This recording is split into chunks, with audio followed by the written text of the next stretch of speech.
Today's story is Jack and the Beanstalk. Illustrated by David Warner, adapted by Ashley Crownover. Once upon a time, there was a poor widow and her only son, Jack. Life was hard for them. At last, all Jack and his mother had left was their milking cow. One day, Jack's mother said, sadly, "Jack, you must take the cow to market and sell her. We have nothing left to eat." Jack loved his cow and didn't want to sell her, but he knew there was no other choice, so he set out early the next day for market.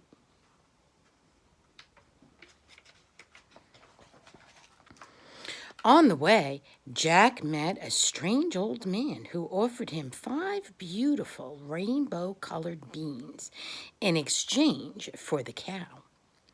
"They're magic," the man said.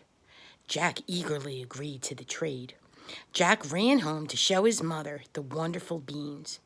But when he told her what had happened, she was very angry. "Trading a cow for 5 worthless beans," she said. "Now we'll starve." She threw the beans out the window, and they both went to bed hungry. When Jack woke the next morning, he found that an enormous beanstalk had sprung up outside the window. He quickly began to climb it, going higher and higher, until at last he reached the top. There, Jack saw an enormous castle. A woman answered the castle door, and Jack said, "I'm very hungry. Can you give me something to eat?" "No," said the woman. "Go away. My husband, the giant, will eat you."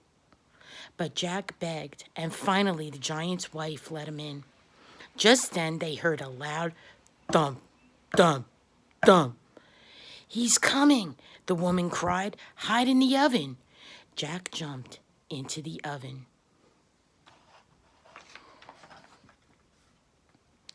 The giant came in shouting, "Fee, fi, fo, fum. Look out, human, here I come. Eyes, ears, hands, and feet. I smell something good to eat." "Nonsense," said his wife. The giant sat down and called for his magic hen. "Lay," he roared, and the hen laid a golden egg. Then the giant dozed off.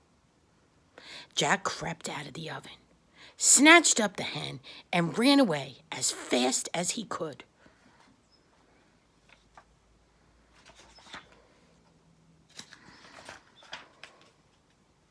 He climbed down the beanstalk and took the hen to his mother. Jack and his mother lived happily for a long time by selling the hen's golden eggs. But it wasn't long before Jack decided to climb the beanstalk again to seek more treasures.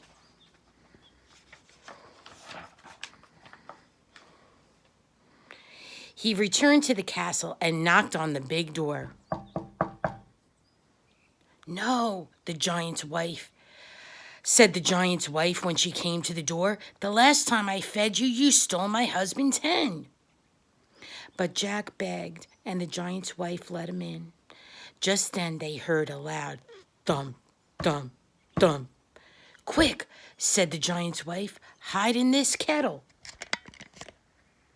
The giant came in shouting, "Fee, fi, fo, fum.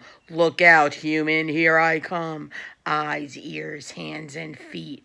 I smell something good to eat." "You're always saying that," his wife replied. "Come eat your supper." After supper, the giant got out his enchanted harp. "Play," commanded the giant, and the golden harp began to play, all by itself. After a while, the giant fell asleep,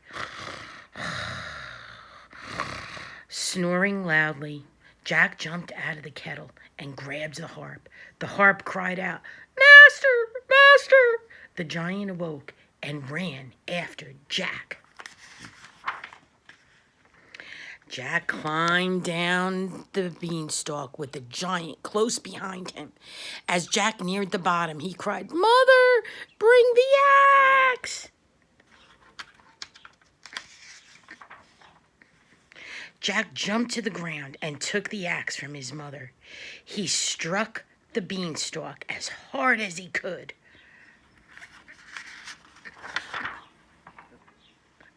Down came the beanstalk, and down came the giant. So all ended well for Jack and his mother, if not for the giant. And as for the wonderful beanstalk, it never grew again. The end.